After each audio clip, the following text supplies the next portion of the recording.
The David Pakman Show at davidpakman.com.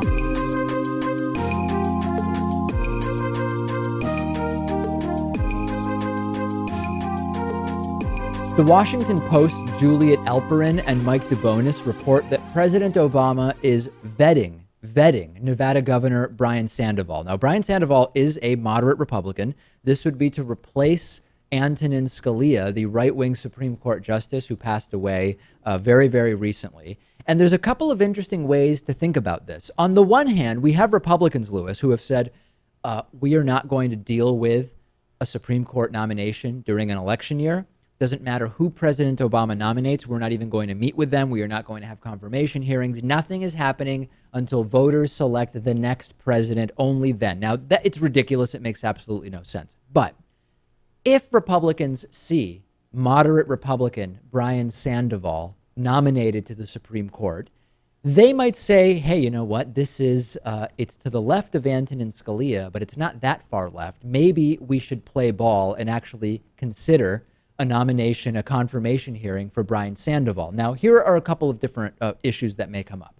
Brian Sandoval is pro-choice. He is in favor of abortion being legal. That being said, he's against late-term abortion and he's against federal funding for abortion, which, by the way, is already not allowed. So whether that matters, I don't really know. So on the one hand, Lewis, we're talking about a moderate Republican, certainly someone to the left of Antonin Scalia, but to the right of Elena Kagan and other more liberal justices. So this could be good if President Obama is able to get someone on the court. At the same time, the abortion question is often a litmus test in these Supreme Court confirmation hearings. If the opportunity to overturn Roe v. Wade came up, what would you do? And nominees usually don't answer, right? They say, listen, I shouldn't prejudge anything because any case that came before the court, I would go into with an open mind. But we know abortion is a litmus test for Republicans. He is a Republican, but he is pro-choice. I don't know what would happen. Yeah, I think this was a smart move. I don't know a whole lot about Sandoval, but I think that I don't think this is trickery by Obama. I think that if he can have Sandoval appointed, that will happen. And it just puts the congressman GOP congressman in a funny situation. There's another. So Lewis talks about trickery. The other hypothesis is Republicans have said they're not going to consider anybody. If they get word that President Obama might nominate Brian Sandoval and they say, hey, that's someone we actually would consider, President Obama could then come back and say, oh, we may have been vetting him, but that's not the nominee. This other person's the nominee, but you already said you would have considered confirming Sandoval, which makes it very clear that your entire we just don't do confirmations in election years thing is just a political BS move. And it would really expose Republicans. I think most Republicans are smart enough to see this possibility, and they're going to basically stay mute on this until we hear more. Yeah, I think at this point they have to. They're going to have to stick to their guns, if you will, and we know they do. As we know they do, and they're going to have to refuse this guy as well. So I don't know what will happen. Now, let me throw something else out, though, Lewis. There may be a sort of victory for President Obama if he's able to get anyone confirmed merely because of the insanity of what Republicans have said. Right. But putting Brian Sandoval on the court is realistically still going to leave you with a 5-4 conservative majority. So you have to consider, is it really a victory to put someone who's conservative but slightly less conservative than Antonin Scalia up there merely because you want to say, I put someone in there? If it's not going to change the balance of the court, we're talking about 9 votes here. That's something to consider as well. Would it really be a victory politically? If Obama thinks that this is someone who will make rulings based on actual constitutional arguments and facts and reality instead of conservative nonsense or religious nonsense and ideology, then that's fine. I'm assuming that Obama thinks that that's who this person is. Quick reminder, Democrats confirmed Ronald Reagan's Supreme Court nominee during the Iran-Contra scandal. If there was ever an argument to be made that because of the chaos happening in the White House at the time, there should be a delay on confirming a Supreme Court justice. That would have been it, and Democrats still confirmed him. So let's step away from that nonsense. There is a fraud case against Donald Trump that has not been getting a lot of attention. We hear from Republicans, oh, Hillary Clinton could be charged by the FBI for the email thing. She could be going from political rallies to court if she is charged with a crime in the entire email server thing. Donald Trump is going to be a witness, it appears, in a fraud case against Trump University.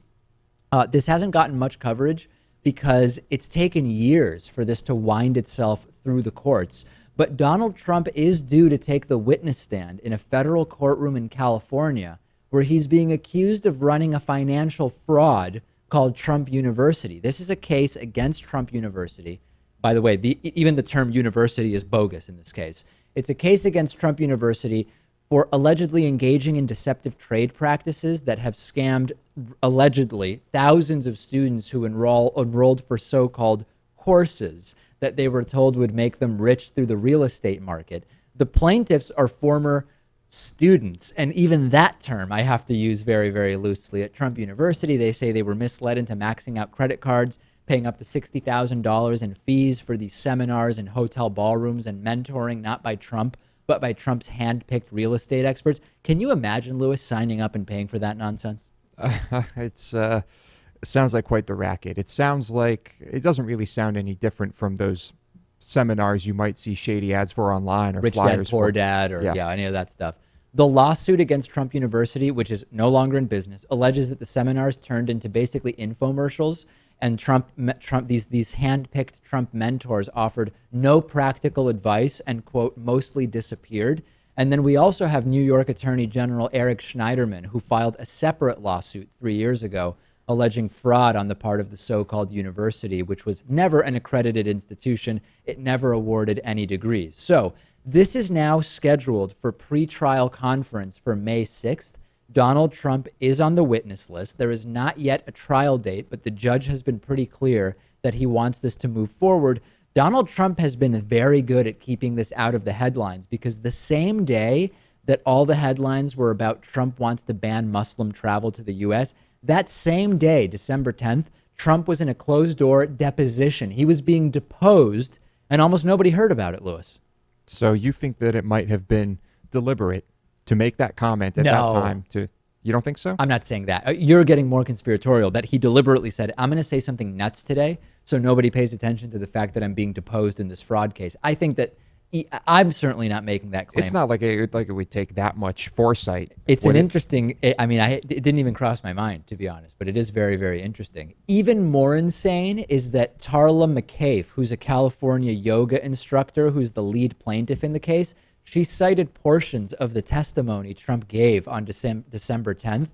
And according to her, Trump threatened to financially ruin her for bringing the lawsuit and that she's going to need protection from his retaliation. If the trial does go forward, it would be in the middle of the Republican primary schedule, I guess towards the end of the Republican primary schedule. The pretrial conference in early May is going to be very close to the Nebraska and West Virginia primary. I mean, this has real potential impact here. I wonder if the other Republican challengers will talk about it. I mean, they're debating tonight. Maybe they should mention, hey, before we talk about Hillary Clinton's charges, let's talk about the fact that there's a fraud lawsuit against Trump and he's on the witness list. Why are they not talking about this? I don't know. Is that an off-limits topic for some reason that we can't think of? Don't know why it would be. Neither do I. I mean, I guess maybe if Rubio starts entering panic mode or desperation mode, then it might be a good time to bring that up. Mitt Romney warned yesterday that Donald Trump's tax documents might contain a, quote, bombshell. He said, quote, we have reason to believe that there's a bombshell in Donald Trump's taxes. This is what he said to Fox News. Mitt Romney called on Trump and Cruz and Rubio, all who have not yet disclosed their tax information, to do so. Who is we anyway when Mitt Romney says we think there's a bombshell in there? Is it Romney and a dog riding on the roof of his car? I mean, seriously, who is the Romney we at this point? Is it the Mormon Church? I don't know. We is probably just Mitt and a close group of friends, I guess. He speculated a little bit about what that bombshell might be, saying, quote, either he's not anywhere near as wealthy as he says he is, or he hasn't been paying taxes we would expect him to pay, or perhaps he hasn't been giving money to vets or the disabled like he's been telling us he does. Well, we already know that. I mean, we know that a lot of the fundraiser stuff for the vets thing and how great Trump is for the veterans is totally bogus. Just hours later, Donald Trump did leave the door open to not releasing his tax returns. He is not committed to releasing his tax returns, something that presidential candidates, when they become serious presidential candidates, do. He told Anderson Cooper that he will, quote, make a determination over the next couple of months as to whether he will release his tax returns. I have to tell you, Lewis, if I were Mitt Romney, I'd be furious that I didn't run this time around, because Mitt Romney would have a very good shot at the nomination had he been in this from the beginning. And I still think in the back of Romney's mind, he's wondering if they, the Republicans, get to the Republican convention without a nominee, what if I show up and everybody says the 65% of non-Trump vote, we're going to give it to Romney and make him the nominee? I don't know about that. Although maybe they would, but I don't think Romney's going to do it. And I'm not completely convinced that he would be doing that well. Well, I'm sure he would be doing better than Rubio and Cruz. Well, that's already but he'd be in second place at worst then. Yeah, I don't think, I think the Trump supporters, I think Trump would still have the exact same amount of support he has right now. Interesting. Well, here's the bottom line on Trump's taxes. The guy is basically a liberal on tons of issues other than the ones where he panders to lunatics, and his supporters still love him. As Trump has said, he could kill people in cold blood on Fifth Avenue and he wouldn't lose support. Some kind of tax return issue is not going to affect his followers. There's no doubt about that whatsoever. Yeah, and like with Romney, are we going to see tons of offshore money, offshore accounts, things like that? Is it really going to make a difference? I would be more interested and more titillated if Donald Trump strapped a rare white rhino to the roof of his car. I mean, that would be something that to me would be far more compelling than some unusual tax stuff. I would be shocked if there wasn't very unusual tax stuff going on with Donald Trump, because he has access to and the money to get all of this infrastructure in place to reduce his tax liability. I don't think that there's going to be a bombshell there. I think Mitt Romney is trying to make himself relevant again. If I'm wrong, tell me on Twitter. I'm on Twitter at @dpacman. The David Pakman Show at davidpakman.com.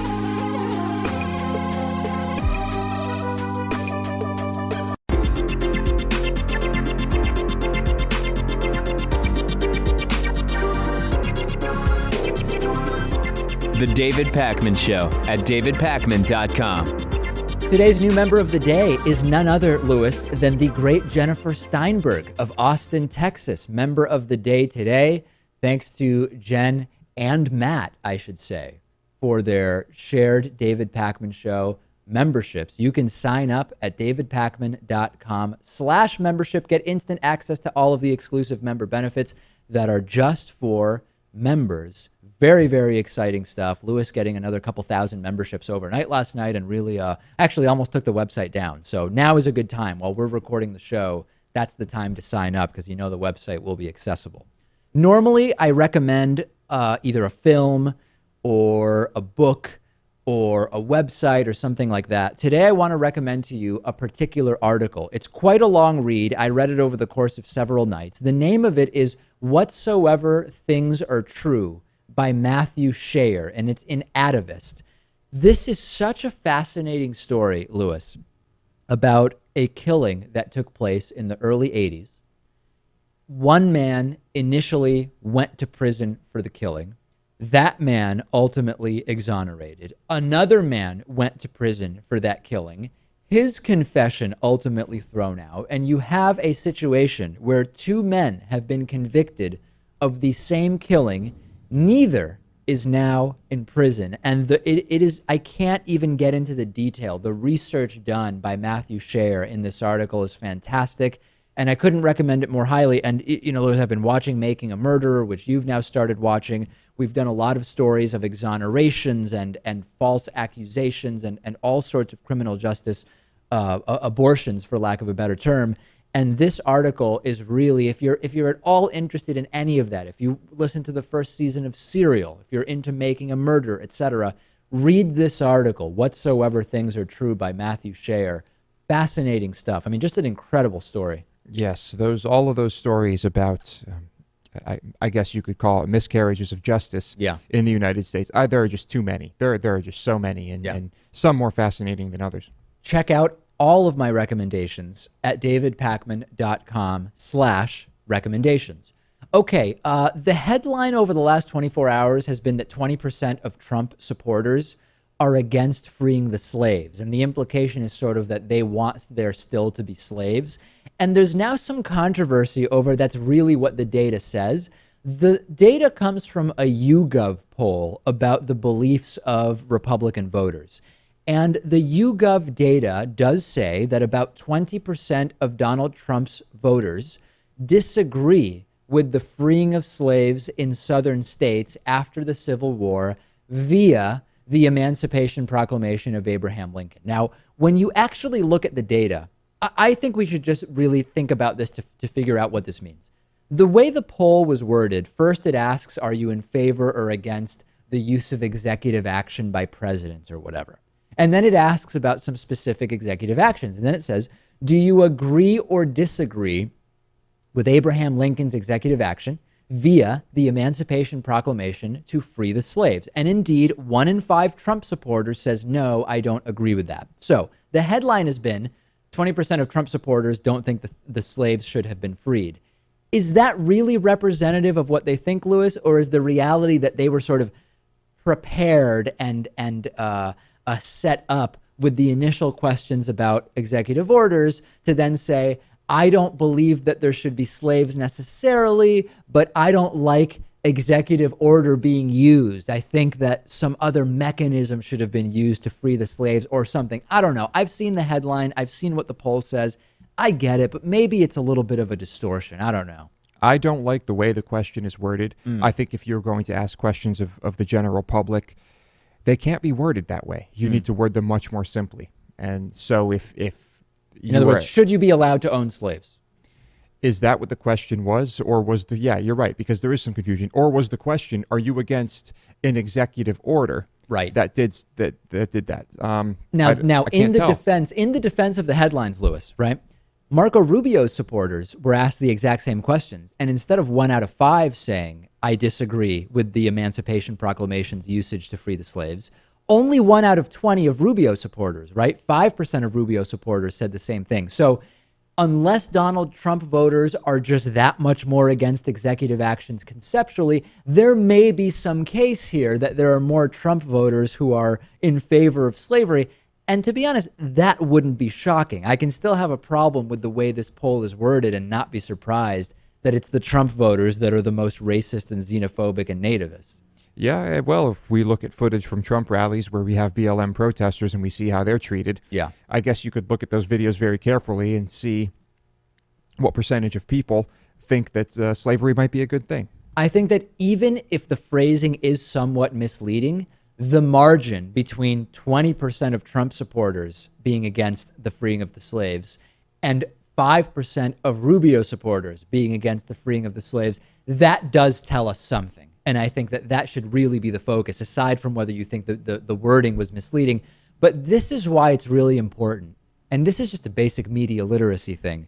When you see a poll that says anything about any group of people, pull up the methodology. Because if you pull up the methodology of the YouGov poll and you see that before the specific question about the Emancipation Proclamation, there are 2 questions about executive orders more generally, and that Republican voters are very, very primed right now, particularly because of the propaganda around President Obama's usage of executive orders, just to resist and repel anything that has that name on it. We have to be a little more nuanced in our analyses here. Agreed. And YouGov may not have even realized what they were doing when they compiled these questions. But still, yes, you have to investigate that. Donald Trump and Pat Robertson, televangelist Pat Robertson, got together yesterday, the day before, I believe yesterday, and they threw bouquets at each other. And I love that term, Lewis. That term started, actually, when I was interviewing Shirley Phelps Roper from the Westboro Baptist Church, the God Hates Fags Church. I don't remember exactly what came up, but I mentioned something about when we interviewed so-and-so, and she responded by saying, yeah, I'm sure you guys were throwing bouquets at each other. And it's such a funny phrase. I mean, the imagery that is presented by that of 2 people who get together, and you just toss flowers at each other, sort of in completely uncritical celebration and acceptance of what the other person says. It's a really good phrase. I really like it. Who knew that we would have been given a priceless gift Right. from that we adore from Shirley Phelps Roper? So anyway, here is video and audio of Donald Trump and Pat Robertson throwing bouquets at each other, heaping praise, showering each other with praise. Let's take a look. I think we're really doing well. It looks like we're on a great trend, and we have tremendous support, and we have amazing people in this country. And one of the most amazing people in the whole country is our great friend, Pat. Will you come out here, Pat? Look at him. Yeah, look One at of him. the great people. Yes, sir. Thank you, buddy. Thank you. Wonderful. Thank you. Man, it's good to have you here with us. Thank you. It's great You to be here. inspire us. Yeah. I don't know in what way Donald Trump inspires Pat Robertson and his contingent. Trump later went on to say that, quote, every illegal gets an air conditioner and walks across, presumably the border. Do you know why I find this really insane, Louis? Not because of the obvious pandering by Trump to religious voters, but because Trump's entire life has probably involved not thinking very highly of people like Pat Robertson. And Trump's entire life has involved political positions and actions which would not have him thought of very highly by the type of people that like Pat Robertson. I mean, Donald Trump's Christian faith is questionable at best, right? When he talked about the two Corinthians who walked into a bar, this is the crazy thing is that people are falling for this nonsense. I understand Trump pandering to this vote, and he's doing it well. He's leading the evangelical vote in the Republican primary. It's crazy to me that the evangelicals are falling for it. Well, Trump does know how to manipulate the media to some extent, but they are also guilty of only reporting on this sensationalist crap that he keeps throwing out there. And so if they took it upon themselves, and by the way, I think actually reporting on all of the stuff Trump has said over the years would do quite well for ratings, things might be a little bit different. Yeah, it may be, and for whatever reason, it seems like corporate media has built Donald Trump in a way, but they've also taken a totally uncritical view in terms of that this is clearly a character that Donald Trump has developed and admitted years ago that if he wanted to run for president, he would develop this exact character and that it would coalesce the most extreme elements of the Republican Party. And David Badash over at the New Civil Rights Movement said Pat Robertson failed to mention specifically what it is about Trump that inspires us all. Is it his racism or his narcissism or his lying or his misogyny or his nationalism or his xenophobia or his attacks on Mexicans or his inciting of violence, and sort of outlining a really good list of stuff there. I really don't get it, but from a sociological perspective, it's utterly compelling. Well, I'll tell you what inspires us. It's what inspires most Americans, and that's money. Trump's a billionaire. That's pretty inspiring. And people see that and they're just impressed. I think so. Yeah. For some reason, we put stock in what billionaires say about anything, don't we? Yeah. I think that it's hard to deny that is significantly impacting people's views about Donald Trump. Let's take a break. Join us on Reddit, davidpakman.com/Reddit. That's REDDIT. And we're also on Facebook at facebook.com/DavidPakman Show. The David Pakman Show at davidpakman.com.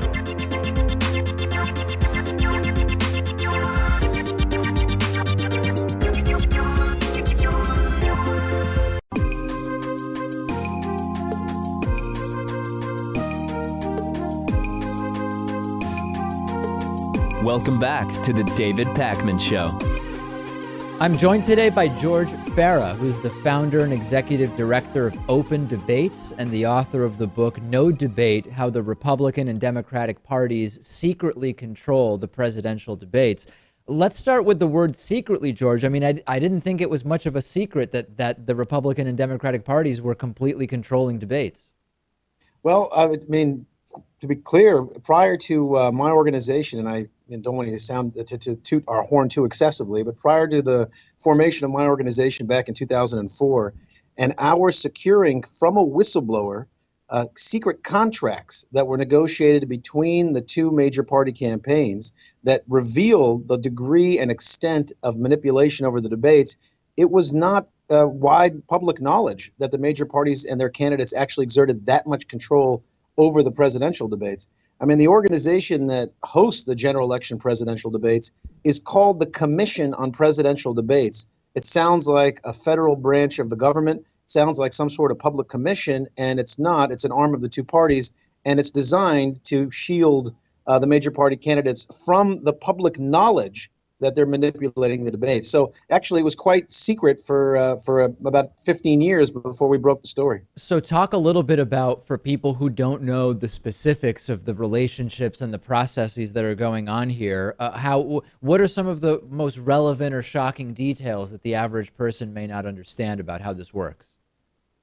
A wonderful example of the level of major party control, and it's a bit of an old example, but it's an excellent example, is 1996. In 1996, Ross Perot was running for president for the second time.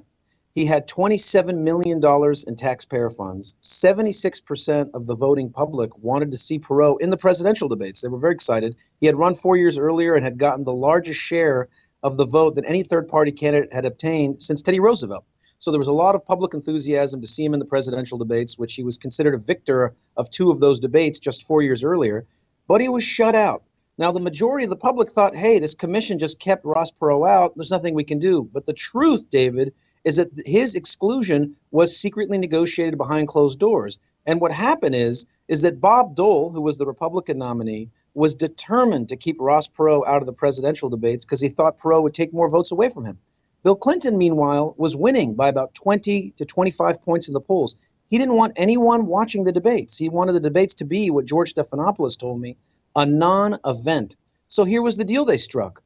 Clinton agreed to keep Ross Perot out of the debates on the condition that they canceled one of the 3 debates, so there were only 2, that they banned follow-up questions from those debates, and that they scheduled the 2 debates opposite the baseball playoffs to minimize viewership. And so we had this disastrous issue where the most sacred and most important election events in our country, the presidential debates, were watched by the lowest viewership audience ever. The viable third-party challenger that people wanted to see was kept out, and moderators were literally prohibited from asking follow-up questions.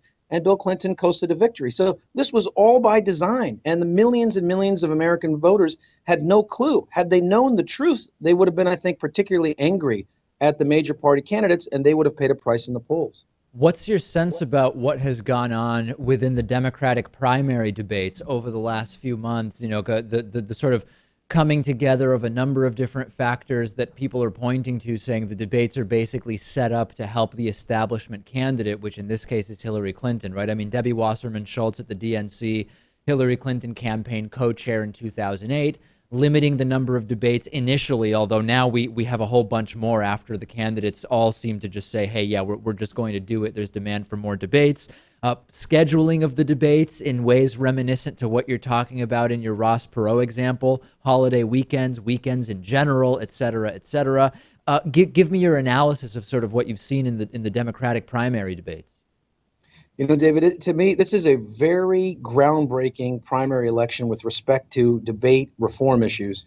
We used to argue for 10 years that, look, the general election debates are controlled by the major parties. They created a private corporation funded by Anheuser-Busch and Philip Morris that seized control of the debates from the League of Women Voters and keeps out third-party voices in challenging formats. And we would say, but guys, why can't you be like the primary debates? The primary debates are usually not controlled by a single sponsor. Dozens of networks and media organizations step forward every 4 years to host these debates. There are usually 20 to 25 debates, and they're inclusive. Not this year. For the first time in the history of primary debates, the Republican and the Democratic parties asserted unprecedented control over the debate process. And what they did was quite simple. They said if any candidate participates in any debate that is not approved by the Republican National Committee or the Democratic National Committee, that candidate will be excluded from all of the approved debates. They essentially asserted monopolistic control over the debate process. And when they did that, they then shrunk the number of debates. In 2008, there were 25 Democratic debates, 20 Republican debates. This election cycle, the original schedule had 6 Democratic debates and 9 Republican debates. And it's for the reasons that you made abundantly clear. The head of the Democratic National Committee is the Democratic National Committee is chaired by Debbie Schultz. She co-chaired Hillary Clinton's campaign back in 2008 and is very loyal to the Clintons. They assumed that Clinton would coast to victory. They didn't want to get her battered and beat up in various debates where she'd be attacked by her competitors. And so they just scheduled a minimum possible number of debates on weekends and holidays to avoid maximal viewership and coronate Hillary Clinton as quickly as possible with maximal protection from her. It was only when Hillary faced a surprising and vibrant challenge from Sanders and realized that she needed the debates in order to beat him that Debbie Schultz allowed the candidates to schedule an additional 3 or 4 debates for the election cycle. But for Hillary Clinton's need for those debates, they would not exist. And it's outrageous to have a politically partisan organization, the Democratic National Committee, that's not just partisan in that it favors its candidates, it's particularly partisan this election cycle in that it favors a specific candidate controlling the single most important election events in the primary process.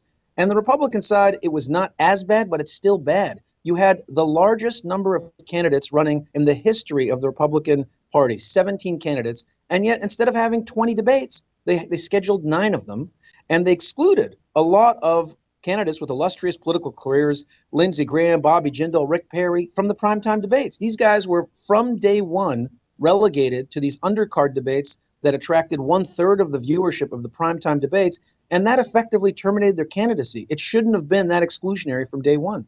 So let's talk a little bit more generally about the idea of opening up the not primary debates, but the national debates.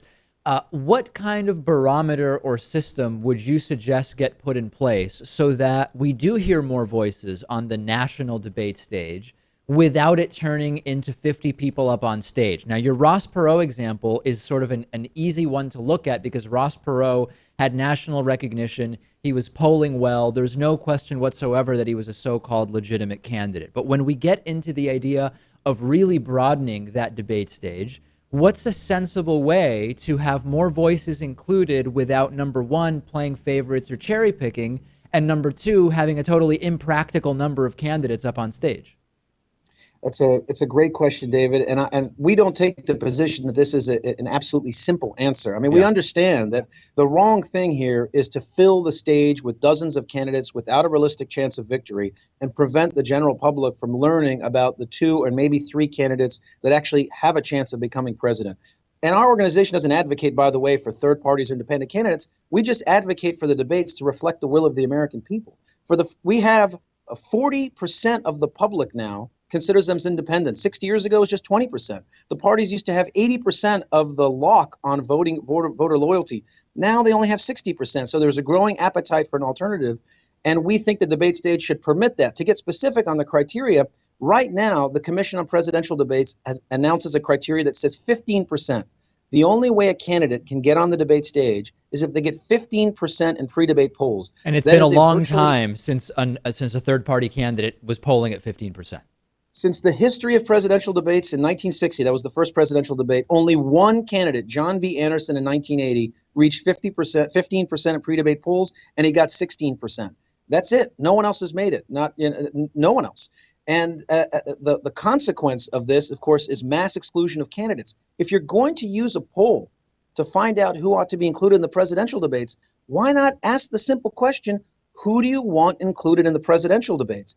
When you apply that criteria, and that polling question has been asked by independent polling firms in every election cycle since 1988, when you apply that criteria, you never get in a single election season more than 4 total candidates, including the major party candidates. For example, in 2000, most Americans wanted to see Al Gore, George Bush, and Ralph Nader and Pat Buchanan. Mm-hmm. And again in 2004, they wanted to see Ralph Nader. Since then, a majority of voters have not sought the inclusion of any third-party candidate because they haven't met that threshold. So it's a bit of a manipulative trick to say we're going to force the general public, a third-party candidate, to reach 15% in pre-debate polls, when if you're really relying on polls and you really believe in democracy, you need to give voters the right to make that choice as to who they want to see in the debates. And after that first debate, after every candidate that the majority of voters want to see that participates in that first debate, we have no problem them raising the hurdle for the second debate to 5%, then the third debate to 10%, and the fourth debate to 15%, which is the commission's threshold, and leaving it there. But to shut out voices that a majority of Americans want to see from that very first debate is fundamentally anti-democratic. But George, the one thing I missed was what would the initial threshold be? Because you said it could eventually get to 15%, but what would the initial threshold be? The first debate threshold would simply be a poll that says if a candidate is on a majority of ballots in the country that they can win electoral college majority, and a majority of Americans want to see them in the debates, they ought to be included. But so you're saying a majority of Americans, so 51% of Americans have to say they want them included in the debate.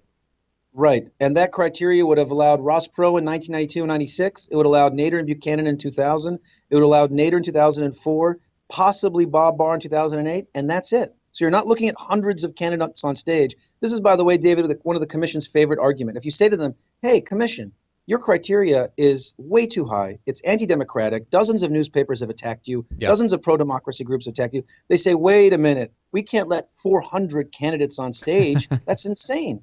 That's ridiculous. There's guys like Billy Joe Clegg of the Clegg Won't Pull Your Leg Party who runs every 4 years. We're not going to put him on stage, but that is absolutely deceptive. Even if you just let everyone on stage who was on enough state ballots to mathematically have a chance of victory, you would never in any election cycle have more than 8 candidates. We think that's too many. So just shrink it back and say for the first debate, who do the American people want to see who's on enough state ballots, and let the American people decide for themselves.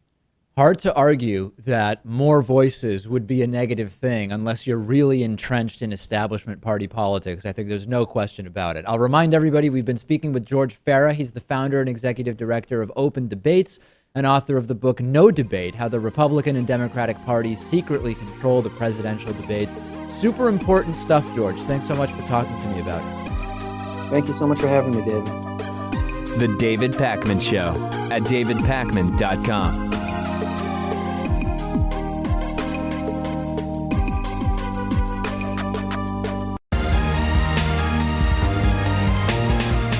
The David Pakman Show at davidpakman.com.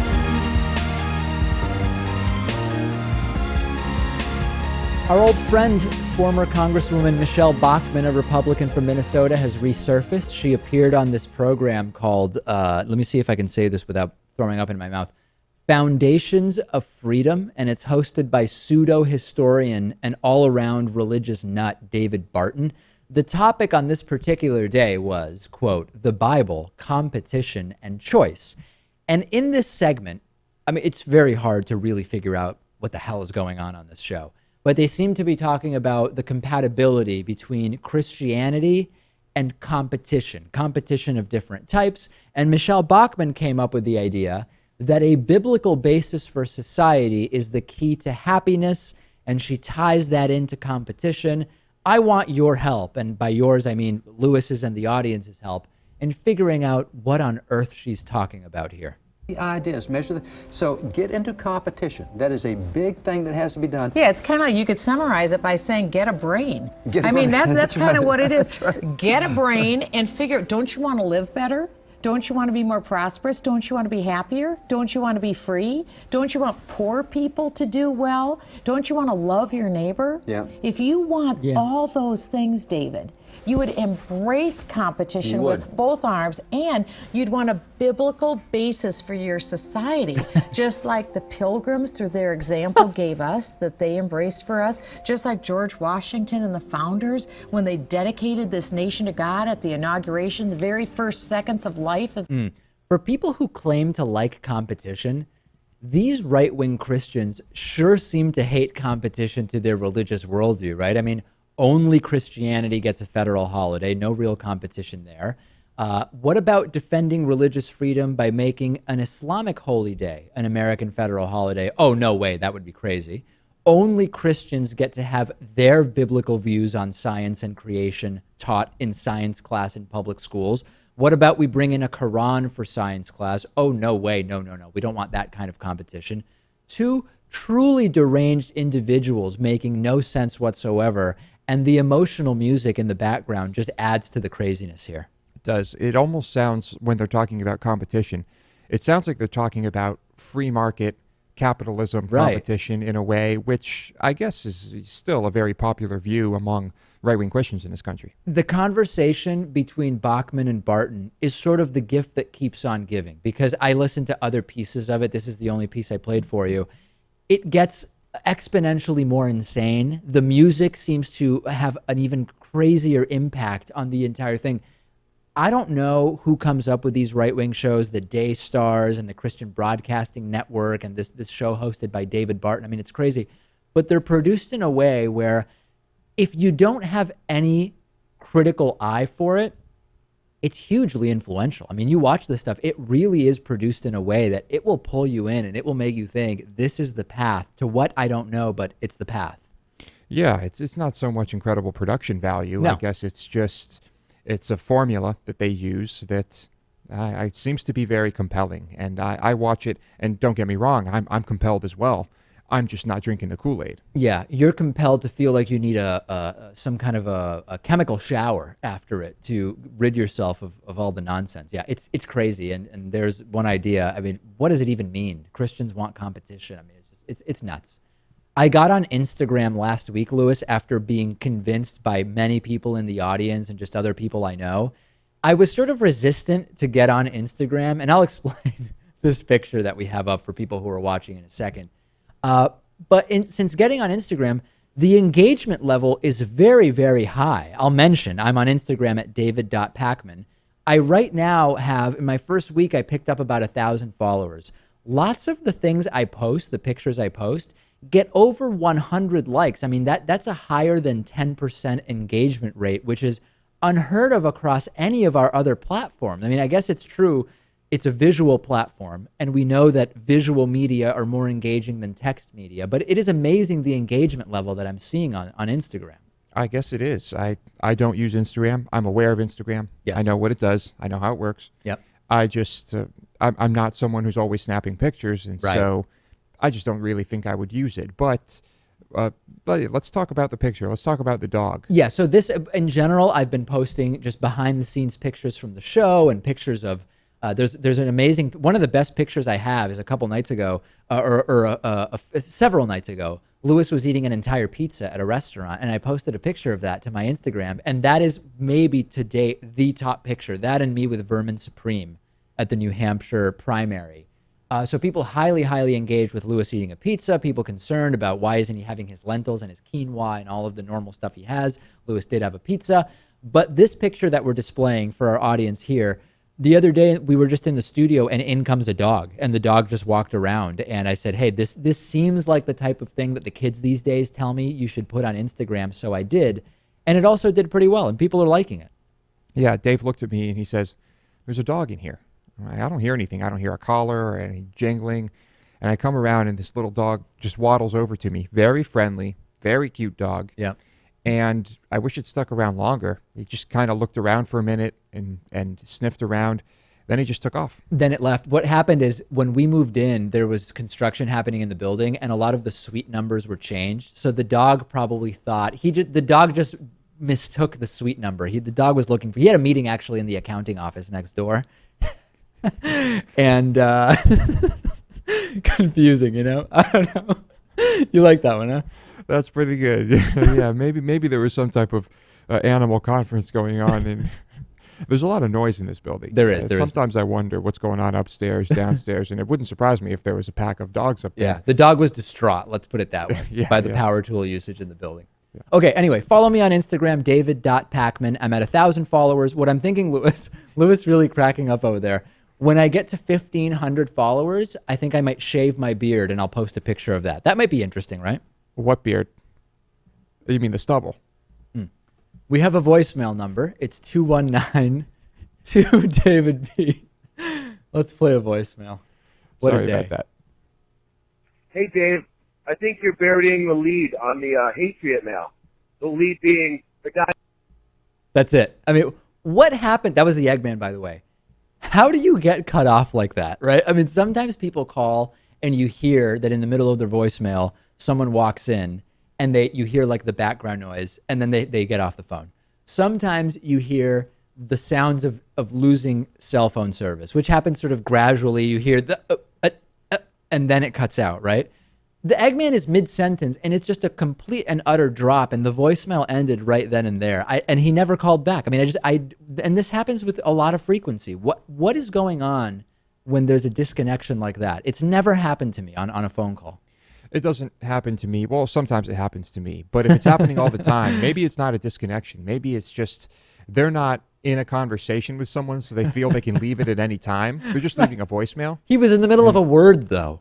Well, I don't know. Maybe he saw someone ripping a bong and decided to go join in, or maybe something terrible happened. I don't know. Play it once more. Let me see if I can hear what if I hear anything at all that might indicate why it got cut off there. Hey, Dave, I think you're burying the lead on the Patriot now. The lead being the guy.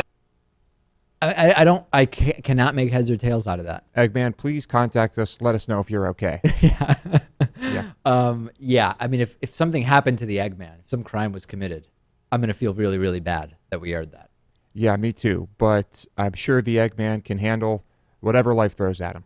We have a fantastic bonus show for you today. University of Houston's tips on how to avoid getting shot. Always good to have advice about that. Another ancient beer has been recreated, and Mars recalls the Mars company, not the planet Mars. Let me back up here. Mars Candy Company has recalled chocolate in 55 countries. How many pounds of that chocolate had Lewis consumed before getting word of the recall? We will tell you on the bonus show.